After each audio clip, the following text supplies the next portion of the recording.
Continuando nossas aulas a respeito do capítulo 5, inferência sobre vetores de médias, nós já terminamos a parte normal, iniciamos em proporções multinomiais, estamos falando sobre inferência, sobre proporções multinomiais, falamos sobre os conceitos básicos. E agora vamos falar sobre o estimador de máxima verossimilhança para o modelo multinomial. Então, a última coisa que nós vimos, foi as covariâncias, variâncias, esperanças das variáveis aleatórias multinomiais. Então, agora nós vamos falar da função de verossimilhança e do máximo da função de verossimilhança, portanto, estimadores de máxima verossimilhança. A função de verossimilhança das n observações yj, j variando de 1 até n, j com os componentes J1, YJ2 até YJP, P categorias multinomiais, resultantes dos ensaios categóricos ou ensaios independentes categóricos ou independentes multinomiais, ensaios independentes multinomiais. Ela é dada pela própria função de probabilidade multinomial, como eu havia falado no finalzinho da aula passada, da última aula. Então, essa é a probabilidade conjunta das n observações categóricas, dos yj, dos vetores yj, de 1 até n. Então, se nós tomarmos o logaritmo, nós vamos ter o logaritmo do n fatorial menos, porque está no denominador, tem um produto aqui, então vai ficar a soma dos logaritmos dos n's, dos nks, que eu estou usando k variando de 1 até p, nks fatoriais. E aqui, vezes, é um produtor, vai virar soma do logaritmo de π índice k elevado a nk. Então, o nk passa multiplicando, vezes logaritmo de π índice k. Então, fazendo isso, nós temos a função log verossimilhança, a função suporte, tomando o logaritmo, porque é mais fácil derivar a função suporte, cujo máximo corresponde ao mesmo máximo da função de verossimilhança, que é a própria função de probabilidade conjunta, da multinomial, das P categorias, das variáveis x1, x2 até xp. Se tomarmos o logaritmo neperiano da função de verossimilhança e lembrarmos, temos que fazer isso aqui, que a soma das probabilidades de sucesso de π índice k para as categorias k variando de 1 até p é igual a 1, e a soma dos nks k variando de 1 até p é igual a n. Então, o que acontece? Nós vamos expressar sempre o último como combinação linear das primeiras. Então, o π índice p vai ser 1 menos a somatória dos remanescentes. E o np vai ser n menos a soma dos n remanescentes, que não seja o p. Então, igual eu expliquei lá, quando eu apontei para lá, a função suporte dos dados observados, que é o x, que é o vetor dos n1, n2, np. Aqui eu vou expressar a função de verossimilhança de forma tradicional, como todo autor faz, com as observações das variáveis aleatórias. Então, nós vamos ter estimativas de máxima verossimilhança. Então, presta atenção nisso, que foi uma exceção que eu fiz aqui. Eu poderia ter colocado as variáveis aleatórias, mas eu optei por fazer dessa forma. Então, nós vamos ter ln do n fatorial menos os somatórios, que é o que está no denominador lá, dos nk fatoriais, ln do nk fatorial, k variando de 1 até p. Mas, agora tem aquele produtório dos π índice k elevado a n, então o n passa multiplicando, então n1 ln do π1, mais n2 ln do p2, até o penúltimo, np menos 1 ln do p menos 1. E mais o último, np vezes logaritmo neperiano do π índice p. Mas np vou expressar o np como n menos a soma dos remanescentes. N menos a soma de todos os outros até o p menos 1, dos nks seguintes, exceto o np, remanescentes. E ln de π índice p, que é 1, o π índice p é 1 menos a soma dos π índice k remanescentes, exceto o π índice p. Então, vou 1 menos a soma dos π índice k variando de 1 até p menos 1. São todos, exceto o pésimo p. Então, eu expressei, porque meu modelo ele não é um modelo na p-dimensional, ele é um modelo p-1 dimensional, a dimensão real desse modelo, porque uma das categorias é linearmente dependente das demais, qualquer uma delas. Se a gente escolher a última para fazer isso aqui sem perda de generalidade. O nosso vetor x que eu estou expressando aqui são o vetor das observações.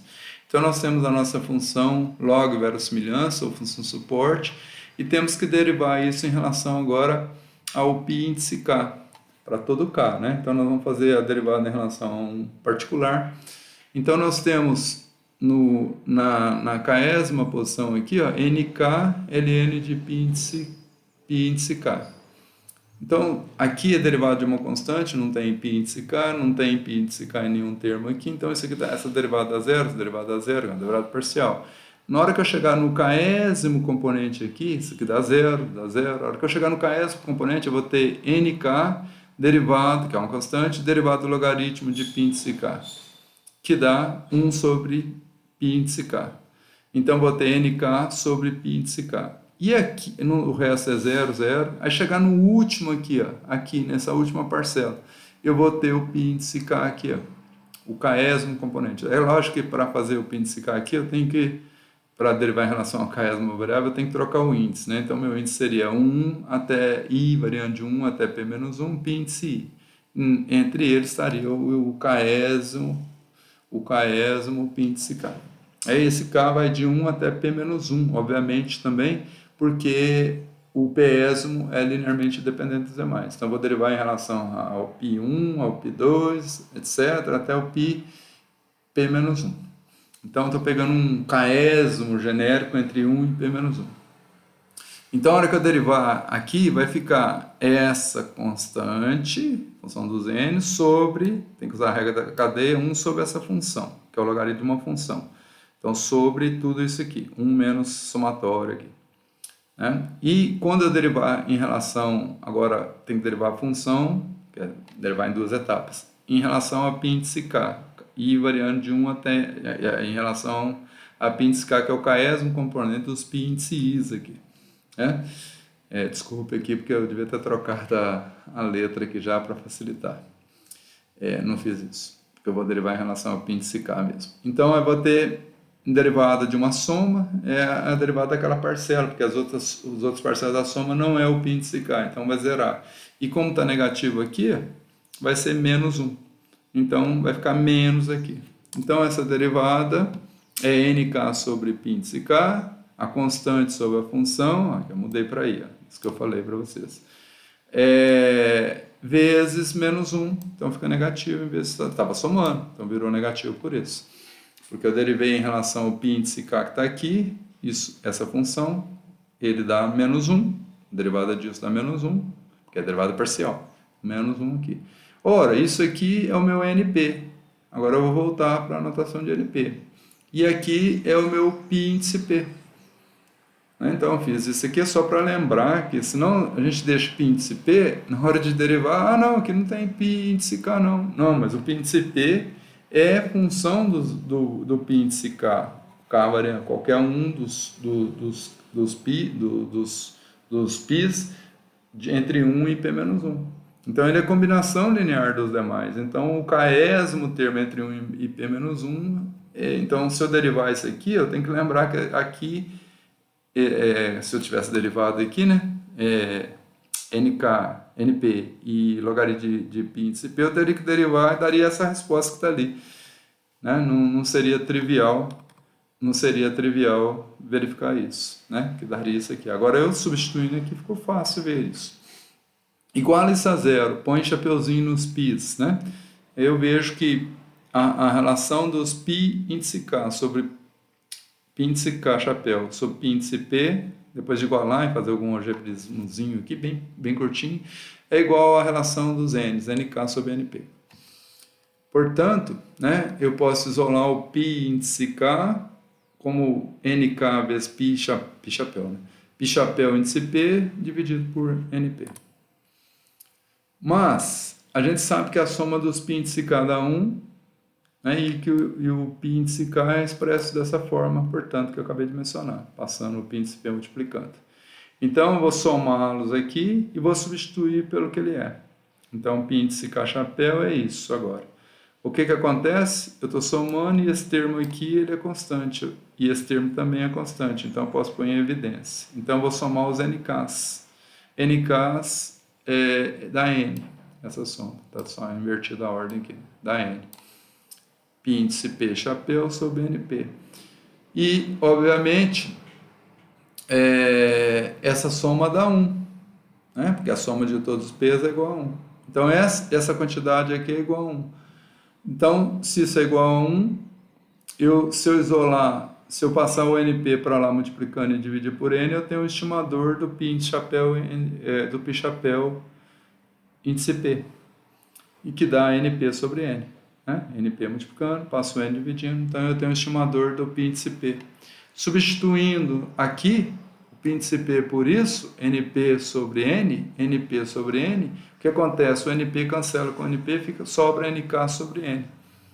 Tá? Substituindo ali, o π índice P aqui, eu tenho NK sobre N. Então, nosso estimador de máxima verossimilhança para todas os Ks, K variando de 1 até P, porque isso aqui também vale, né? O que a gente acabou de mostrar, é NK correspondente, número de observações, a estimativa de máxima verossimilhança, perdão, é NK sobre N. Então, nós obtivemos aqui estimativas de máxima verossimilhança, que vai maximizar a probabilidade de ter observado aquilo que nós observamos. Então, esses são os valores para K variando de 1 até P. Esses são os estimadores de máxima verossimilhança, estimativas de máxima verossimilhança para todas as proporções multinomiais. Bom, mas se a gente considerar não estimativa aqui, mas o estimador, então como é que nós teremos? Nós vamos substituir o N, que é o que a maioria dos autores fazem, tá vendo? Então, essa é a diferença do que nós vimos lá, quando a gente já considerou a verossimilhança de forma aleatória, a gente tem o estimador. Aqui a gente tem a estimativa, aí a gente substitui pela variável aleatória correspondente. Então, nosso π índice K, chapéu, estimador da proporção multinomial da K-esma categoria, é o número de indivíduos que pertencem àquela categoria na nossa amostra aleatória, esse número aleatório sobre N. Então, nós temos a proporção aleatória de indivíduos da K-esma categoria como estimador da probabilidade de sucesso na K-esma categoria, que é o nosso π índice K chapéu. Utilizamos o valor esperado e a variância das covariâncias que foram definidas anteriormente, né, para a variável xk. Então, quem que é o π índice K? Ele é o xk sobre N. Então, e também a mesma coisa, para entre K e K', nós achamos as covariâncias, né, para dois Ks diferentes, duas categorias diferentes. Então, nós temos as covariâncias, temos as variâncias, temos tudo. Então, só que para as variáveis aleatórias. Mas a variável aleatória dividida por N dá o π chapéu para cada categoria, K variando de 1 até N. Então, a gente pode achar essas mesmas quantidades para o nosso vetor π, que é só dividir o nosso estimador do vetor π inteiro, né, que aqui tem P componentes, é o nosso x sobre N. Portanto, a esperança do nosso vetor π é simplesmente a esperança do x sobre N, que é pela linearidade da função. A esperança de x é np1 vezes np2 na segunda célula, np1 para essa, np2 para essa, npp para essa, dividido por n, pela linearidade. A esperança constante de uma variável aleatória dividida pela constante fica a esperança da variável aleatória dividido pela constante. A esperança de tudo, né? X sobre n é igual a esperança só do x dividido por n, pela linearidade da esperança. E a covariância, a matriz de variância e covariância desse vetor, que a gente cove desse vetor, é a covariância de x sobre n. Como tem uma constante aqui, isso sai multiplicando ao quadrado. Então, cove de x dividido por n ao quadrado. Opa. Então, era NP para cada componente, NP, até K variando de 1 até P. Então, dividir por N, ficou P1, P2, P3 até Pp. E a covariância? Como é que era a covariância? Na diagonal era N, P, Pi, 1 menos Pi. Para o índice 1, para o índice 2, até para o índice P. n π1, 1 menos π1, dividido pela constante ao quadrado, como eu acabei de explicar, porque eu estou covariância do x sobre n. Então, covariância do x, que é isso que eu acabei de falar, dividido por n ao quadrado. Então, n dividido por n ao quadrado dá sobre n. As covariâncias eram π1 vezes π2 vezes n. Dividido por n ao quadrado, π1 vezes π2, negativo, né? π1 vezes π2 negativo, dividido por n, porque o n de cima corta com o quadrado de baixo, só para um n embaixo. Isso para todas as combinações, 1, 2, 1, 3, 1p, etc. Então, essa é a matriz de covariância do nosso vetor π e essa é a esperança do nosso vetor π. Tá? E o estimador de máxima verossimilhança dele do nosso vetor π é x sobre n. E nossas estimativas é o número de sucesso em cada categoria dividido pelo tamanho da nossa amostra, como acontece para estimar uma proporção binomial no modelo binomial. Então, nossa aula vai ser até aqui. Na próxima aula vamos falar sobre inferências via teorema do limite central. E nós vamos usar esse resultado aqui, essa esperança e essa covariância aqui. Tá? Então, nós vamos usar isso para ir assumir normalidade assintótica, aproximação usando o teorema do limite central. Né? Porque o que é a nossa variável aleatória x? Ela é a soma de indivíduos, uns e zero, em cada categoria. Elementos, né, da minha amostra, de n elementos na minha amostra. À medida que o n cresce, eu tenho cada componente desse convergindo para uma normal univariada. E de forma multivariada, esse vetor converge para a normal multivariada. Tá? É o teorema do limite central. Eu não trato do teorema do limite central multivariado nesse livro, mas esse resultado do teorema do limite central univariado é válido para o teorema do limite central multivariado.